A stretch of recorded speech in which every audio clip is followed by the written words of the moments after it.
Hi everyone, welcome to the YouTube channel maths by Jitendra Kumar. और मेरा नाम कीर्ति वर्मा है और मैं बीएससी सेकंड सेमेस्टर के लिए आप लोगों को केमिस्ट्री पढ़ा रही हूँ।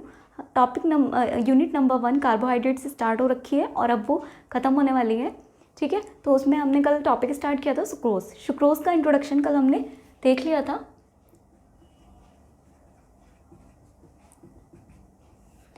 सुक्रोज को केन शुगर भी बोलते हैं। क्यों बोलते हैं? क्योंकि जो उसका मेन सोर्स है सुक्रोज का वो केन शुगर ही है, इसलिए इसको केन शुगर भी बोलते हैं। और इसकी हमने कुछ फिजिकल प्रॉपर्टीज़ देख ली थी कि वाइट क्रिस्टलाइन सॉलिड होता है, इसका मेल्टिंग पॉइंट क्या होता है हमने देख लिया था। उसके बाद हमने देख लिया था कि वैसे तो डेक्स्ट्रो रोटेटरी होता है, लेकिन जब इसका एक्वस सोल्यूशन होता है वो लिवर रोटेटरी होता है। इसका रीज़न मैंने आपको बता दिया था कि फ्रक्टोज और ग्लूकोज का जो रोटेशन होता है वो डिफरेंट होता है, और जो फ्रक्टोज का रोटेशन है वो ज़्यादा होता है इन कंपैरिजन टू ग्लूकोज। तो इस वजह से क्या होगा कि वो वाला कैरेक्टर डोमिनेट कर जाएगा फ्रक्टोज का, और वो क्या करेगा, लिवर रोटेटरी हो जाएगा। ठीक है, यानी कि पीपीएल को एंटी क्लॉकवाइज रोटेट कराएगा, तो ये लिवर रोटेटरी हो जाएगा। ये इसकी कुछ प्रॉपर्टीज़ थी जो हमने कल डिस्कस कर ली थी। आज हम देखेंगे इसकी structure of sucrose. Structure start करने से पहले मैं आपको बता देती हूँ कि अगर 6 मेंबर रिंग है आपके पास और उसमें oxygen as a hetero atom जुड़ा हुआ है तो उसे हम बोलते हैं पायरोन। आपको पहले भी लिखवाया था जब मैं प्रॉपर्टीज़ पढ़ा रही थी। ठीक है, अगर आपके पास कोई 6 मेंबर रिंग है, सपोज करिए ऐसे है, ठीक है, यहाँ पे अगर हेटेरो एटम ओ अटैच है तो इसे बोलते हैं पायरॉन। ये आपको बता दिया था। अब एक और बात है कि अगर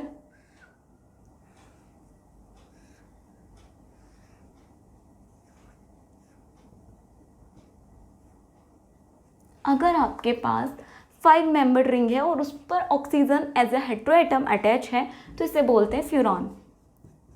ये आपको याद होना चाहिए। अगर 5 मेंबर रिंग पर ऑक्सीजन एटम अटैच है तो उसे बोलते हैं फ्यूरॉन। अगर 6 मेंबर रिंग पर ऑक्सीजन एटम अटैच है तो इसे बोलते हैं पायरॉन। ठीक है, और क्योंकि आपको बताया था जब हमने नॉमेनक्लेचर देखा था कार्बोहाइड्रेट्स का, वहाँ पे मैंने आपको बताया भी था स्टार्टिंग में जब उसकी प्रॉपर्टीज़ बताई थी कि जो मोस्टली कार्बोहाइड्रेट्स होते हैं उनके नेम की लास्ट में OSE ओस जुड़ा होता है। ठीक है, तो इसीलिए इसका नाम हो जाता है पायरनोज इन कार्बोहाइड्रेट्स। ठीक है, पायरनोज, और इसको बोलते हैं फ्यूरेनोज। ये होता है ये आपको पता होनी चाहिए, क्योंकि अब हम इसकी स्ट्रक्चर ड्रॉ करने वाले हैं। हावर्थ स्ट्रक्चर या फिर स्ट्रक्चर ऑफ सुक्रोज, आपको यही ड्रॉ करनी है। ठीक है, इसका जो मॉलिक्यूलर फॉर्मूला होता है वो C12H22O11 होता है। ठीक है, सुक्रोज का। अब इसका कैसे बनाएंगे? अब ये जो बना होता है ग्लूकोज और फ्रक्टोज से मिलकर। ग्लूकोज और फ्रक्टोज के बीच में एक ग्लूकोसाइडिक बॉन्ड होता है। कल मैंने आपको बताया था कि लिंकेज ऑफ मोनोसेक्राइड जब मैंने आपको बताया था तो उसमें बताया था कि जो दो मोनोसेक्राइड्स की यूनिट होती है वो ग्लूकोसाइडिक बॉन्ड से जुड़ी होती है, तभी वो डाइसेक्राइड बनाती हैं। ठीक है, अब क्योंकि सुक्रोज डाइसेक्राइड है तो डाइसेक्राइड है, ये भी मोनोसेक्राइड यूनिट के कंडेंसेशन से ही बना है, यानी कि दो मोनोसेक्राइड यूनिट के बीच में ग्लूकोसाइडिक बॉन्ड आया होगा। ठीक है, अब वो ग्लूकोसाइडिक बॉन्ड बनेगा किसके बीच में? पायरान और फ्यूरान के बीच में। आपको मैंने ग्लूकोज की स्ट्रक्चर बताई थी कि हावर्थ स्ट्रक्चर ग्लूकोज की बताई हुई है। ठीक है, वो कुछ ऐसी है, ड्रॉ करिए ये। ठीक है,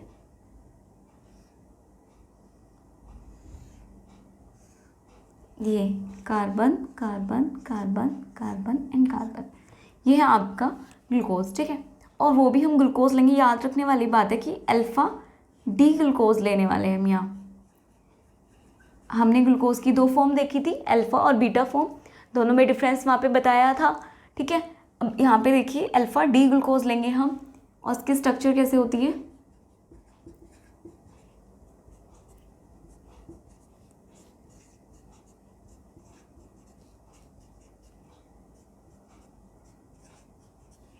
ये होता है आपका ग्लूकोज के स्ट्रक्चर। ठीक है, और यहाँ पे O होता है। ठीक है, ये O यहाँ पे। ठीक है, इसको रफ कर देती हूँ, एक बार नोट डाउन कर लीजिए।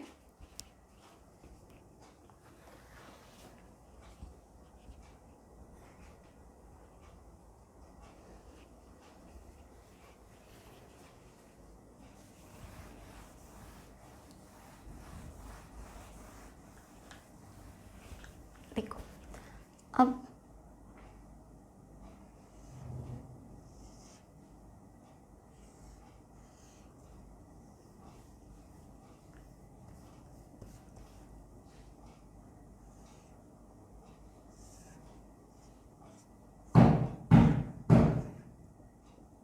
ये हो गया, ठीक है।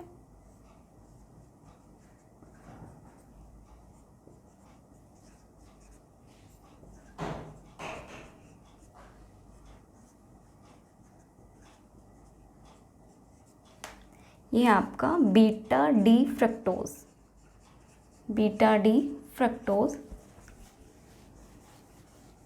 और ये क्या होता है, इससे अटैच होता है, ठीक है। ये होता है आपका बीच में जो बॉन्ड है, दोनों ऑक्सीजन से जुड़े हुए हैं, इसे इस बॉन्ड को बोलते हैं ग्लूकोसाइडिक बॉन्ड, ग्लूकोसाइडिक बॉन्ड। इसी लिंकेज की वजह से आपका डाइसेक्राइड बनता है, एक मोनोसेक्राइड ग्लूकोज, एक मोनोसेक्राइड फ्रक्टोज। जब दोनों के बीच में ग्लूकोसाइडिक बॉन्ड बना तो ये कन्वर्ट हो जाते हैं आपके सुक्रोज में। तो यही है आपकी कंप्लीट स्ट्रक्चर सुक्रोज की, ठीक है। यहाँ से क्वेश्चन बन सकता है कि जो सुक्रोज है वो किन से मिलकर बनाया है, तो अल्फा डी ग्लूकोज, आपको याद रखना है अल्फा फॉर्म लिया हमने ग्लूकोज की और यहाँ पे हमने बीटा फॉर्म ली है। और उनके बीच में कौन सा बॉन्ड बनता है, तो ग्लूकोसाइडिक बॉन्ड की वजह से ही डाइसेक्राइड आपके बनते हैं। जब दो मोनोसेक्राइड्स की यूनिट के बीच में ग्लूकोसाइडिक लिंकेज होता है तभी वहाँ पे क्या होता है, डाइसेक्राइड का फॉर्मेशन होता है। ये है सुक्रोज के स्ट्रक्चर, नोट डाउन कर लीजिए।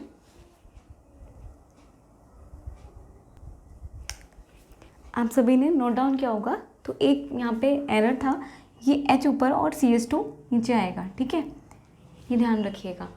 और एक बात और, सर की लाइव क्लासेस चल रही हैं, उनकी एप्लीकेशन PCM ग्रुप पर, और वो एक बैच है 8 बजे से और एक है 10 बजे से। तो जिसको भी पेड कोर्स लेना है वो 9690224488 इस नंबर पर व्हाट्सअप कर सकता है, ठीक है। चलिए एक बार इसको करेक्ट कर लीजिए। यहीं से ही आपका एक क्वेश्चन और बनता है, कल मैंने आपको लिखाया था कि जो सुक्रोज है वो नॉन रिड्यूसिंग है, सुक्रोज है वो नॉन रिड्यूसिंग है। कल आपको लिखाया था प्रॉपर्टीज़ में कि सुक्रोज क्या है, नॉन रिड्यूसिंग होता है। वो नॉन रिड्यूसिंग क्यों होता है, क्योंकि आपको बताया था हमने शुगर्स पढ़े थे, एक रिड्यूसिंग और नॉन रिड्यूसिंग, ठीक है। रिड्यूसिंग शुगर वो होते हैं जो फेलिंग और टॉलरेंस रिएजेंट को क्या कर देते हैं, रिड्यूस कर देते हैं, उन्हें हम बोलते हैं रिड्यूसिंग। और इससे अपोजिट जो नहीं करते हैं उन्हें बोलते हैं नॉन रिड्यूसिंग, ठीक है। ये सुक्रोज, इसमें तो फ्रक्टोज भी है, फ्रक्टोज भी कर देता है, आपने पढ़ा है प्रॉपर्टीज़ में, मैंने पढ़ाया है केमिकल प्रॉपर्टीज़ में। और ग्लूकोज की केमिकल प्रॉपर्टीज़ में भी हमने पढ़ा है कि ये भी क्या करता है, फेलिंग और टॉलरेंस रिएजेंट को रिड्यूस कर देता है। तो उसके अकॉर्डिंग तो ये दोनों क्या हुए, रिड्यूसिंग शुगर्स। अब दोनों ही रिड्यूसिंग शुगर हैं तो फिर सुक्रोज नॉन रिड्यूसिंग शुगर क्यों है, वो क्यों है, उसका आंसर है ड्यू टू ग्लूकोसाइडिक लिंकेज, ठीक है। ग्लूकोसाइडिक बॉन्ड बनने की वजह से, या ग्लूकोसाइडिक लिंकेज की वजह से ही ये नॉन रिड्यूसिंग है, क्योंकि जो हमारा CHO ग्रुप है या कीटोन ग्रुप है, ठीक है, CHO ग्रुप और कीटोन ग्रुप दोनों को ही फंक्शनल ग्रुप है, और फंक्शनल ग्रुप ही तो रिएक्ट करता है फेलिंग और टॉलरेंस रिएजेंट से। जब दोनों फंक्शनल ग्रुप क्या होंगे, फ्री स्टेट में होंगे, तभी ये रिड्यूस्ड कर पाएंगे। यहाँ पर क्योंकि इन दोनों ने बॉन्ड बना लिया है, ठीक है, फ्री स्टेट में नहीं है आपके फंक्शनल ग्रुप, ना कीटोन ना एल्डिहाइड, तो दोनों ही क्या होंगे, रिड्यूस नहीं कर पाएंगे फेलिंग और टॉलरेंस रिएजेंट्स को। दैट्स वाई ये क्या है, non reducing sugar, sucrose non reducing sugar है, ठीक है, याद रखना है। तो प्रॉपर्टीज़ हो गई इसकी, ये नॉन रिड्यूसिंग है, ये डेक्स्ट्रोरोटेटरी है, लेकिन अगर इसका हाइड्रोलिसिस कराएं तो लिवर रोटेटरी बन जाता है, ठीक है। और इसका जो वाइट कलर का क्रिस्टल फॉर्म में होता है, ठीक है, और इसका मेन सोर्स होता है शुगर केन से, ये शुगर केन से बनाया जाता है, ठीक है। और काफ़ी सारी इसके मेल्टिंग पॉइंट बताया था 180 टू 182 डिग्री के अराउंड, ठीक है। ये इसकी प्रॉपर्टीज़ थी और ये इसकी स्ट्रक्चर, ठीक है। इतना ही काफ़ी है। अब हम स्टार्ट करते हैं लैक्टोज, ठीक है। चलिए अब अपना स्टार्ट करते हैं सेकंड टॉपिक, लैक्टोज।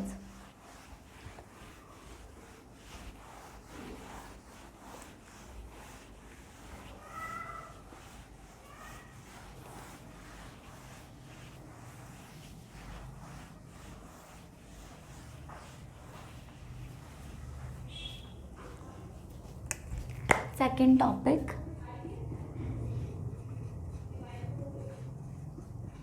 लैक्टोज, ठीक है। मॉलिक्यूलर फॉर्मूला होता है C12H22O11, ठीक है। मॉलिक्यूलर फॉर्मूला सेम होता है लैक्टोज का भी और फ्रक्टोज, उसका लैक्टोज का भी, माल्टोज का भी और आपके सुक्रोज का भी, ठीक है। मॉलिक्यूलर फॉर्मूला हो गया। Next, it is also called, इसको और क्या कहते हैं, milk sugar. Milk sugar, sucrose को केन शुगर बोला था क्योंकि वो केन से, शुगर केन से मिल रहा था, ठीक है। और इसको क्या बोलते हैं, मिल्क शुगर बोलते हैं। क्यों? क्योंकि ये milk sugar because it occurs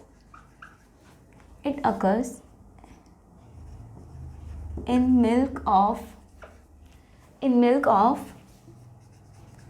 all the animals, mainly in cow milk।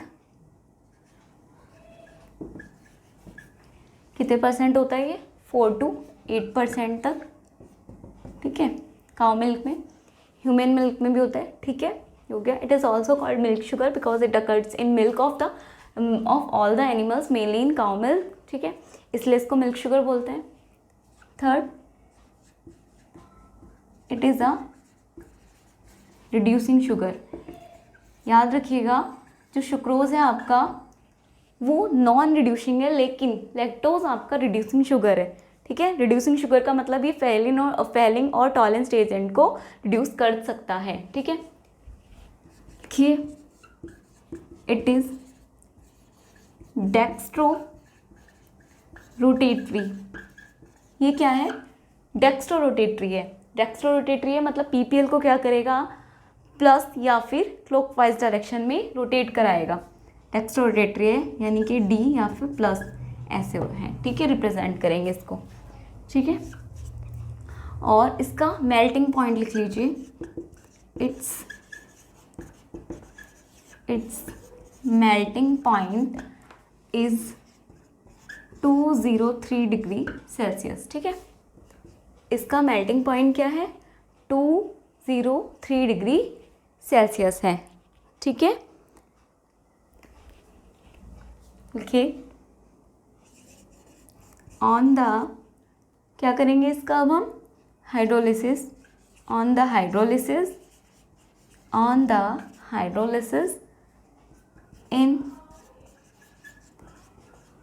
in presence of dilute H2SO4, on the hydrolysis in presence of dilute H2SO4, ये क्या करेगा? इसका हाइड्रोलिसिस करने पर किसकी प्रेजेंस में? डाइल्यूट H2SO4 की प्रेजेंस में क्या करेगा?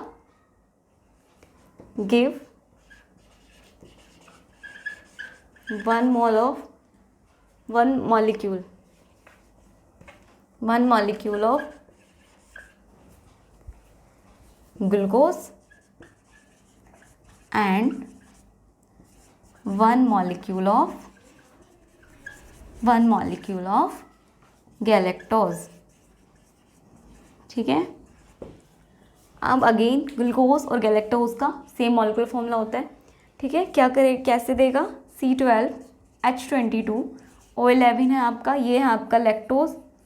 जब इसका हाइड्रोलिसिस कराओगे यानी कि इसमें वाटर ऐड कराओगे, किसकी प्रेजेंस में? डाइल्यूट H2SO4 की प्रेजेंस में, तो क्या हो जाएगा? C6H12O6 बनाएगा प्लस C6H12 O6 बनाएगा, यानी कि ये है आपका ग्लूकोज,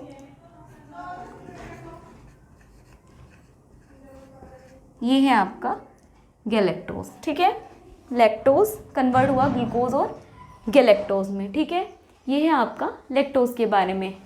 मॉलिक्यूलर फॉर्मूला ये है, इसको मिल्क शुगर भी बोलते हैं क्योंकि ये मेनली एनिमल्स की मिल्क में होता है। इसको रिड्यूसिंग शुगर है, ये डेक्स्ट्रो रोटेटरी है और इसका मेल्टिंग पॉइंट 203 है। डेक्स्ट्रो रोटेटरी पीपीएल को रोटेशन दिखाता है, आपका डायरेक्शन ऑफ रोटेशन दिखाता है।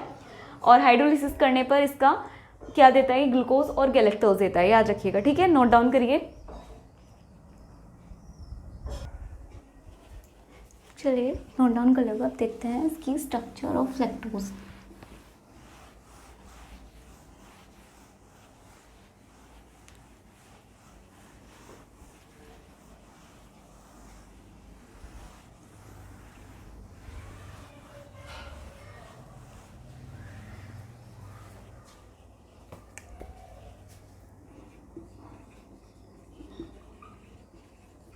स्ट्रक्चर ऑफ लैक्टोज, ठीक है।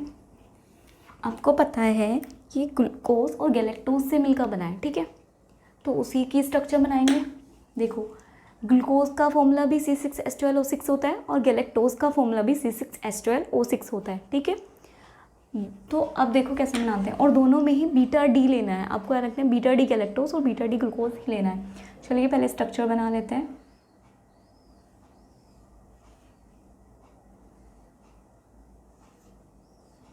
ठीक है, यहाँ पे होता है आपका ऑक्सीजन एटम, ठीक है। ये होता है आपका यहाँ पे H, CH2OH, H,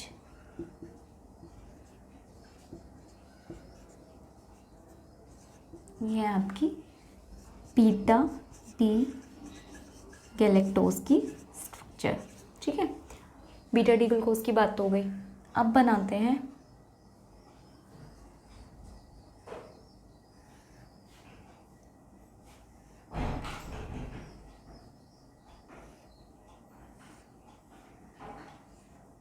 ठीक है। इसकी स्ट्रक्चर भी ऐसे सी होगी। ऑक्सीजन लगा होगा यहाँ पे भी कार्बन है, ये सब कार्बन है, ठीक है। यहाँ पर भी कार्बन है, कार्बन कार्बन कार्बन, ठीक है। CH2OH ये हो जाएगा आपका H, इस पर हाइड्रोजन लगा होगा ऐसे, ठीक है। चलिए इसका फिल करते हैं, जैसा जहाँ होता है वहीं पे लिखना होता है। OH H योगा यहाँ पे OH और H, इसका यहाँ पे था, इसका यहाँ पे था, बिल्कुल सेम स्ट्रक्चर, ठीक है। ऐसे उठा के रख देनी है। ये होगा आपका बीटा टी ग्लूकोज। मैं सेम वैसे नहीं बोल रही हूँ, दोनों सेम है, याद करने की ट्रिक से बता रही हूँ आपको। CH2 ये वाला ग्रुप इधर है तो मैंने उसको ऐसे इधर ही रखा है, ठीक है। ये वाला इधर वाले पॉइंट पे देखो, इसके एंड पे, तो इसको यहाँ पे देखो, ये यहीं पे, ये दोनों ऊपर के तो सेम है, इधर का इस साइड है तो इस साइड आ रहा है, ठीक है। याद रखिएगा। वैसे भी आप लोग को अगर ओपन चेन स्ट्रक्चर पता है गैलेक्टोज की और ग्लूकोज की, बीटा डी ग्लूकोज की भी बनाई हुई है, उससे आप हार्वर्ड प्रोजेक्शन वाली अपनी हार्वर्ड स्ट्रक्चर आप ड्रॉ कर सकते हो ग्लूकोज की, ठीक है।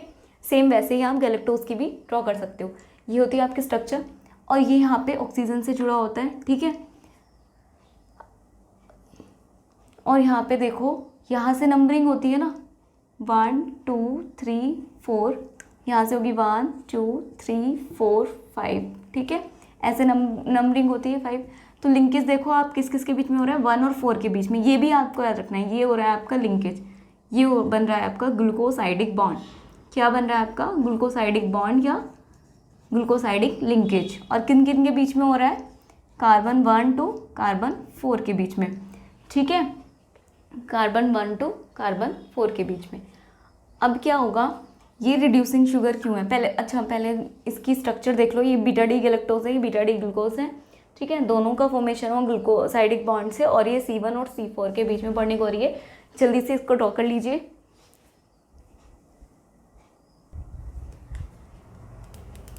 अब ध्यान से सुनो। अब आपसे पूछें कि सुक्रोज में भी लिंकेज हुआ था और इस लिंकेज की वजह से हमने बोल दिया था कि नॉन रिड्यूसिंग है, क्योंकि इसमें फ्री फॉर्म में नहीं है ग्लूको एल्डिहाइड्रोकीटोन, ठीक है। अब यहाँ पर भी तो यही हम कॉन्सेप्ट लगा सकते हैं कि ग्लूकोसाइडिक बॉन्ड फॉर्मेशन तो यहाँ भी हो रहा है और यहाँ पे भी फ्री फॉर्म में नहीं होगा, तो फिर ये रिड्यूसिंग क्यों है?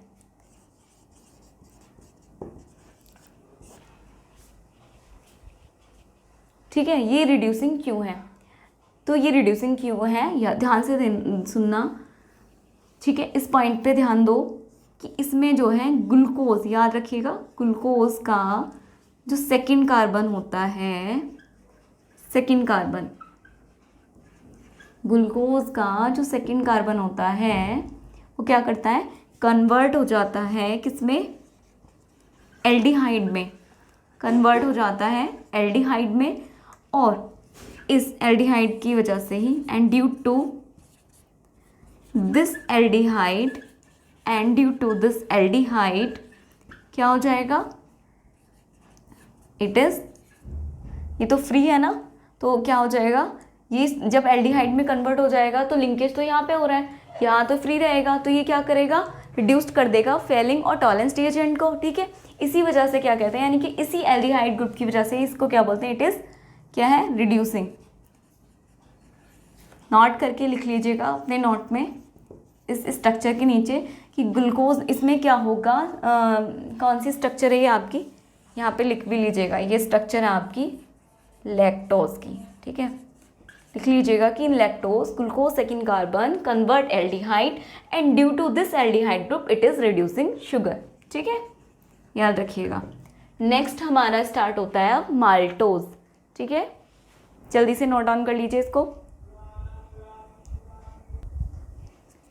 चलिए अब स्टडी करते हैं माल्टोज का, ठीक है, लास्ट हमारा माल्टोज।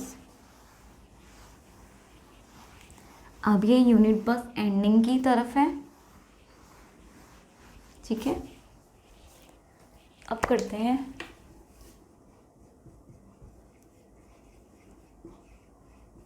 माल्टोज, ठीक है। माल्टोज का भी मॉलिक्यूलर फॉर्मूला C12H22O11, ठीक है। दूसरा, it does not occur in free state in nature. अब ये क्या है, फ्री स्टेट में नहीं मिलता है नेचर में, तो अब इसे कहाँ से बनाएं, कहाँ से लाएं, तो it is so it can be obtained by the hydrolysis of starch। तो हम क्या करेंगे, स्टार्च का हाइड्रोलिसिस करा देंगे, क्योंकि नेचर में फ्री स्टेट में तो है नहीं, तो इसको कहाँ से लाएंगे, तो इसको हम ऑब्टेन करेंगे by the hydrolysis of starch, ठीक है। स्टार्च का हाइड्रोलिसिस करेंगे इन प्रेजेंस ऑफ डायस्टेज, ठीक है। एक एंजाइम है, ठीक है, क्या है, डायस्टेज एक एंजाइम है जो किसमें मिलता है, फाउंड इन माल्ट, ठीक है, जो कि माल्ट में मिलता है, ठीक है। उससे करेंगे इसका सिंथेसिस। तो देखो C6H10O5, यही तो होता है आपका स्टार्च का फॉर्मूला। इसका हाइड्रोलिसिस कर दो किसकी प्रेजेंस में, डायस्टेज की प्रेजेंस में, C12H22O11 मिलेगा, ठीक है। यही तो आपका है माल्टोज और ये था आपका स्टार्च, ठीक है, ये था आपका स्टार्च के चाहे तो N मॉलिक्यूल तो हमने ले रखे हैं, ठीक है। ये था आपका स्टार्च का हमने हाइड्रोलिसिस किया इन प्रेजेंस ऑफ डायस्टेज और हमें माल्टोज मिल गया। और ये हमने क्यों किया, क्योंकि ये फ्री स्टेट में नेचर में मिलता नहीं है। लैक्टोज भी मिलता है और शुक्रोज भी मिलता है, शुक्रोज मिलता है शुगर केन में, ठीक है, इसलिए हमने उसका सिंथेसिस नहीं किया। और लैक्टोज मिलता है आपका मिल्क में, ठीक है, एनिमल्स के मिल्क में, तो हमने उसका भी सिंथेसिस नहीं किया। लेकिन ये फ्री स्टेट में नहीं रहता, तो इसलिए हम इसको ऑब्टेन ही करते हैं हाइड्रोलिसिस से, किसके, स्टार्च के हाइड्रोलिसिस से, ठीक है। लिखिए, इट्स मेल्टिंग पॉइंट, इसका मेल्टिंग पॉइंट कितना होता है, इज 160 डिग्री सेंटीग्रेड, इतना होता है इसका, ठीक है। दूसरा, it is colourless crystalline solid, ठीक है, ये कलरलेस क्रिस्टलाइन सॉलिड है, ठीक है। और क्या हो सकती है इसकी property, it is dextrorotatory, again ये भी आपका डेक्स्ट्रोरोटेटरी है, ठीक है। सुक्रोज क्या था आपका, वो भी डेक्स्ट्रोरोटेटरी था, लेकिन हाइड्रोलिसिस के बाद लीवो बन जाता है, लेकिन लैक्टोज और माल्टोज आपके डेक्स्ट्रोरोटेटरी ही हैं, आपको ध्यान रखना है, ठीक है। और देखिए, इट इज़ रिड्यूसिंग, यहाँ पे भी ध्यान देना है, लैक्टोज और माल्टोज रिड्यूसिंग ही हैं, ठीक है। इट इज़ रिड्यूसिंग शुगर, क्यों है रिड्यूसिंग, क्योंकि क्या करते हैं ये फेलिंग और टॉलरेंस एजेंट को रिड्यूस कर देते हैं, इसलिए रिड्यूसिंग शुगर भी है, ठीक है। और क्या हो सकता है इसमें पॉइंट, रिड्यूसिंग शुगर का भी हो गया, डेक्स्ट्रोरोटेटरी का भी हो गया, कलरलेस का, मेल्टिंग पॉइंट, ठीक है। हाँ, अब क्या करता है ये, ऑन द हाइड्रोलिसिस, ये हाइड्रोलिसिस होने पे क्या देता है, gives two molecule of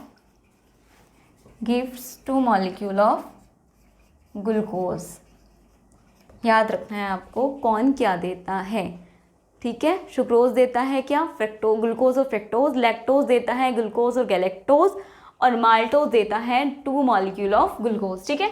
on the hydrolysis gives 2 molecules of glucose के 2 मॉलिक्यूल्स देता है हाइड्रोलिसिस होने पर, ठीक है। एक बार नोट डाउन कर लीजिए, फिर हाइड्रोलिसिस करके दिखाती हूँ इसका, करिए नोट डाउन।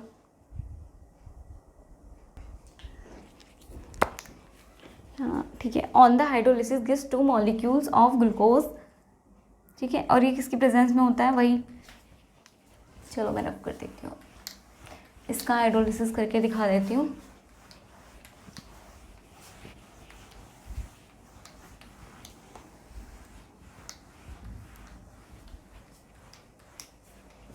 देखो कैसे होता है इसका हाइड्रोलिसिस, ठीक है। C12H22O11 आपका है माल्टोज, ठीक है। इसका हाइड्रोलिसिस हुआ, हाइड्रोलिसिस का मतलब वाटर ऐड कराना, वाटर ऐड कराया, ठीक है, किसकी प्रेजेंस में, डाइल्यूट H2SO4 की प्रेजेंस में, तो ये क्या बनाएगा, C6H12O6 प्लस C6H12O6, ठीक है। ये दोनों ही क्या है, ग्लूकोज बना रहे हैं, याद रखना है आपको, ये दोनों ही क्या बनाएंगे, ग्लूकोज बनाएंगे, ठीक है, दोनों ही ग्लूकोज बनाएंगे। चलिए अब इसकी स्ट्रक्चर देख लेते हैं, क्योंकि आपसे मेनली स्ट्रक्चर ही पूछ सकता है, सुक्रोज की स्ट्रक्चर ड्रॉ करिए, या लैक्टोज की, या माल्टोज की, या कुछ इनकी प्रॉपर्टीज़ से क्वेश्चन बन सकते हैं। तो मैंने आपको प्रॉपर्टीज़ तीनों की लिखवा दी हैं सारी, ठीक है, और तीनों की स्ट्रक्चर बनवा दी है, इतना इनफ रहेगा आपके लिए, ठीक है। चलिए एक बार स्ट्रक्चर देख लेते हैं, फिर आपका ये टॉपिक ख़त्म होता है, स्ट्रक्चर ऑफ माल्टोज। तो माल्टोज की स्ट्रक्चर देखेंगे कैसी होती है, आपको पता है 2 ग्लूकोज से मिलकर बनाइए, ठीक है, तो 2 ग्लूकोज ही लेंगे। अब ग्लूकोज कौन सा लेना है वो याद रखना है आपको, इसमें कौन सा लेना है हमें, अल्फा डी, ठीक है। चलिए ड्रॉ कर लेते हैं,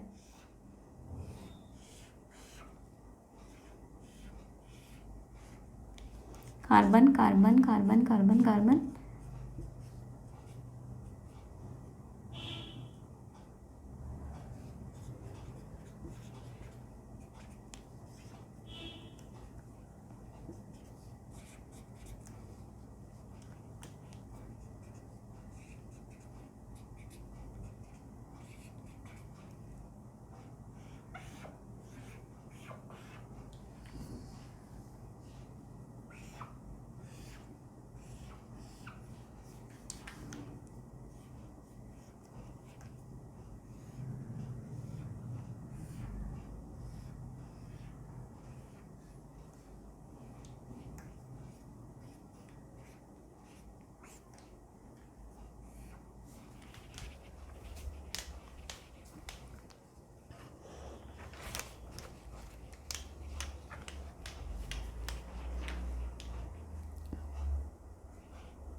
चलिए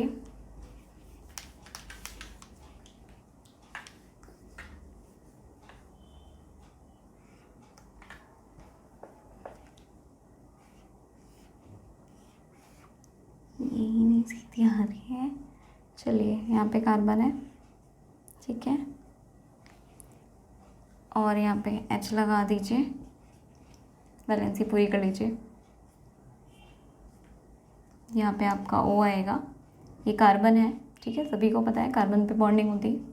ये CH2OH और ये H, सेम ऐसे ही ड्रॉ करनी है स्ट्रक्चर, ठीक है। और यहाँ पर क्या आ जाएगा HOH, ठीक है।